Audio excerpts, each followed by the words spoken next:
the High Tank Oil Super Series back to South Australia. It's round 5. And of course, we head to the penultimate round of the series. It's getting very interesting amongst our categories. Of course, the TFH Hire Legend Cars Australia as they put these, what is a dominant field of 3-cylinder engines. They went to the late model engines in these cars. Still one 4-cylinder left in the pack, one lonely 4-cylinder. I don't know if that's going to be an advantage around here. I cannot think of a car that suits the circuit, this circuit, better than these Legend cars. As we look at the grid, yeah, it'll be a challenge for them not to go 3 or 4 wide in such a small circuit, what we've seen plenty of times. Bernard and Williams will be on the second row of the grid, followed by Skinner and Tippett. Then it's Kemenaveri. We're going to get that right this week, Kemenaveri. Hopefully we got it right. Up against Tate. Then it's Pring and De Boynton back there in row number 5, followed by Brett and Morgan. Love and Duckworth. Goodridge and Spice alongside each other on the 8th row of the grid. Then it's Seth Morgan and Halder in the 9th row, followed by Murphy and King and Hammond leading out. Just over 20 cars here this weekend. We start the race, and how many can we slide into turn number 1? Looks like we're 3 wide here already. Oh, it's wheel-to-wheel action. We're not mucking around. Aiden Williams goes through. Bernard has to slot back into 4th. Certainly action around the first couple of corners as we expected for the victory. That's their plan. Whether it will work in reality is another thing. Great run from Benno up the inside late on the brakes, down through the gearbox, and up he has made it into position number 3. Yeah, they slip and slide around on these little radial tyres as well. It's basically a street tyre. As you see in the background there, another car going wide. I think not being so, there's not a lot of room to give each other when they get around, really, when they're 3 wide. It's a great little circuit. Chip as well. They've joined us for most of that, and we can see a little bit of slide here now as we get on board with Benno. He can't let these 2 leaders get away at the moment. Out of the corner though, Maverick is trying to fight back into, oh look at that, tail slide drifting through the final sequence of corners. What a catch. Because he's got Tippett behind him, and Ryan Pring will not be happy about 9th position, especially when he's got some points to catch on Dylan Thomas. It's about 40. Great battle between the 94 and the 95 of Skinner and Williams in the final sequence as they head into the final couple of corners side by side as well, with Love up the inside of Maverick. This is fantastic racing. About the halfway stage at this point in time. The fight for 4th has now become a 3-way fight for 3rd, or 2nd, sorry, now, of course, with the demise of Thomas. So Benno, Skinner and Williams, 2nd, 3rd and 4th on the screen at the moment, hitting the back section of the circuit. A nice exit from Skinner. He's got a real nice run down the back strip towards the best overtaking opportunity on the track, and he's got the best vantage point for that move up the inside, late on the brakes, down through the gears, makes that look easy. Might have picked the right tyre pressure at the start, potentially, whether they just wanted that to come up a little bit during the race. Brings Dad there, background there, and well, the big too moment. late for Skinner. He's got miles off the track at a vast rate of knots, and he has got stuck in the gravel trap. That went off very, very quickly. He either missed his braking point or he's had some issue under brakes, missed a gear or something. We head back to our battle for 2nd position. Aiden Williams now past Benno. Into 2nd position in the 95. It's going to be some good points. Ruben Dan, he's checked out, but he's not part of this championship fight at the moment. He is 5.9 seconds in front. So Ruben Dan, unless they have any issues with that car, should be okay. The project300.com.au entry though, Benno slides the car around when loses a lot of momentum, and you've got to build the momentum up in these Legend cars as well. They're not a high horsepower car. Benno not letting Aiden Williams get too far away, but this is the battle for 2nd position. You're on board with 3rd at the moment. The Lean and Bennett Toyota entry, project300.com.au. A little bit of a bump there as he goes over the ripple strip. He'll follow Williams into turn number 1 in the dying moments of this race, just over 20 seconds remaining.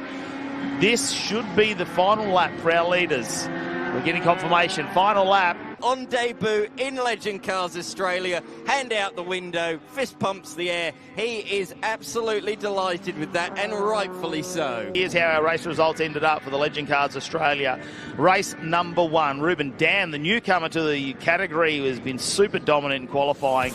Look at that, a 118.0. No one getting close to that at the moment in terms of lap times. Aiden Williams, well, that's a great championship swagger points that he's got, and potentially that will put him in the provisional lead at the moment. Josh Benno will be rounding out your podium. In P3, Josh Benno, you look like you haven't even cracked a sweat out there.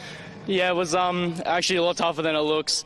I just didn't quite have the pace to get Aiden, but happy with P3. Good start to the weekend. Yeah, it was a close gap, that 1 second, but just couldn't quite get there. No, I think my car came on towards the ends more than the start, and maybe one more lap would have got him, but that's all right. We'll go on to the next one.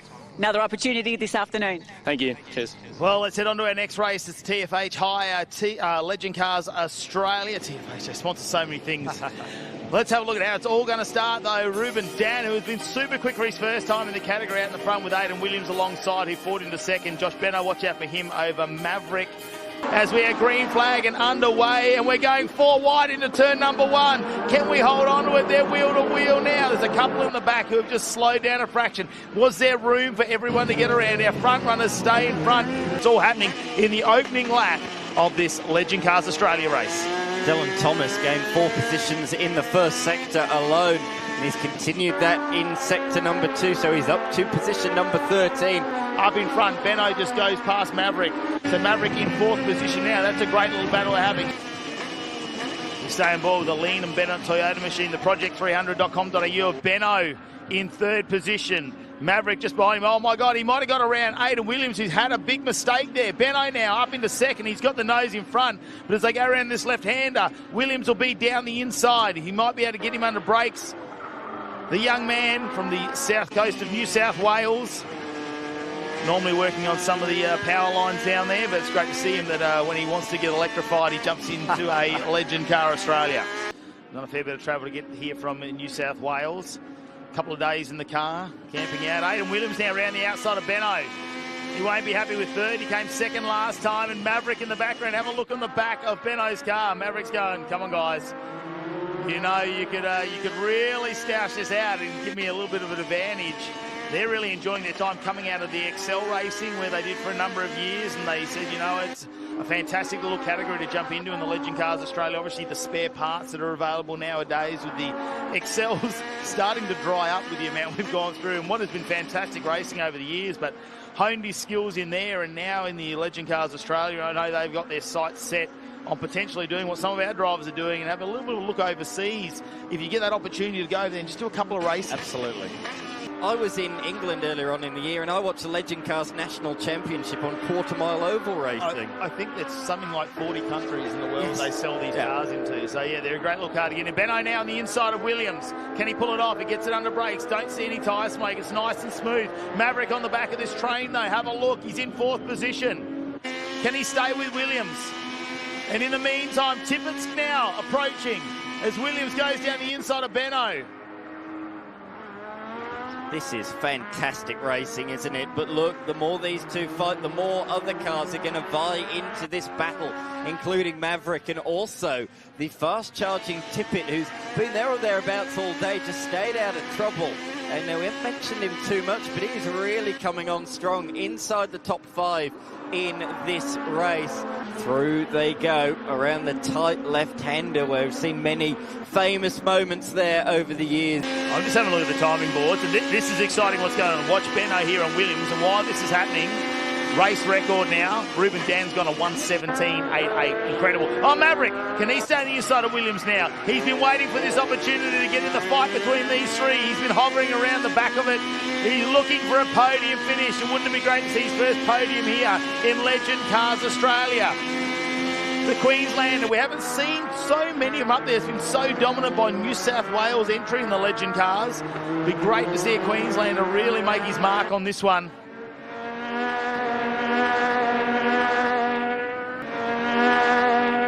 Aiden Williams is waving his hand. In fact, they all are. They've all got their hands out the window for some reason. That's why we've gone safety car. There's a spinner at turn number 1. So we've seen a few one-lap screamers in Legend Cars in history, and they are always hectic and frantic. This will be no exception. You can hear the Hyundai there popping and spluttering as it goes into the hairpin, roaring away in N mode. But this is going to be certainly tasty. I'm licking my lips in anticipation. Benno, though, needs to watch out for Williams. And Kevin Avari can he jump from 4th position up into a podium? And watch out for Dylan Thomas. Race start underway. We're green flag conditions. Dan gets away nicely. Benno follows him with Williams. But out in front, it remains Dan from Benno and Williams as the places shuffle further back down the pack. So yes, as I thought, Spicer and Morgan through on Pring, the reigning champ, down to position number 10. It looks like Thomas didn't quite make it stick there on Tippett, but look, the top 3, nose to tail, down towards the hairpin, the northern hairpin. Dan goes ultra defensive. Has he locked up a little bit there? No, I think he's got away with it to maximise the drive out of the corner. Just a couple of corners to go. The opportunities are falling by the wayside. Pring got a nice exit there. He's reclaimed those 2 positions he lost. Around the outside comes Benno. He had a big look there, but he's going to try and get the cut back potentially around the final couple of corners. But the young kid, Ruben Dan, has it covered off, and he's going to take his 2nd victory in the Legend Cars once again. Ruben Dan with another race win. That's 2 from 2 and a race record there as well. Josh Benno ends up in 2nd this time over Aidan Williams, so I'm sure they'll be having a great chat after this one. Aidan Williams, talk about an unstoppable force versus an immovable object. Josh Benno, he was a tough man to try and get around. Yeah, he was. He was pretty good out there, keeping it consistent. He did. I was ahead of him, but he just got me just before the safety car came out. So after the safety car, I just sat behind him and tried to let them battle, but 3rd still good, just keeping the championship alive. Adding a precious swag of points. We're looking forward to tomorrow. Yeah. Josh Benno, P2, what did you think when you saw the safety car come out? Oh, a bit of relief, a bit of hope that I can maybe get Ruben, but no, it was just too quick, too good for me today. Close last lap, but you're making your way forward. Well done. Yeah, it should be interesting tomorrow with the reverse top 10. Hopefully we can just continue these podiums and score well at the end of the weekend. Great stuff, thanks.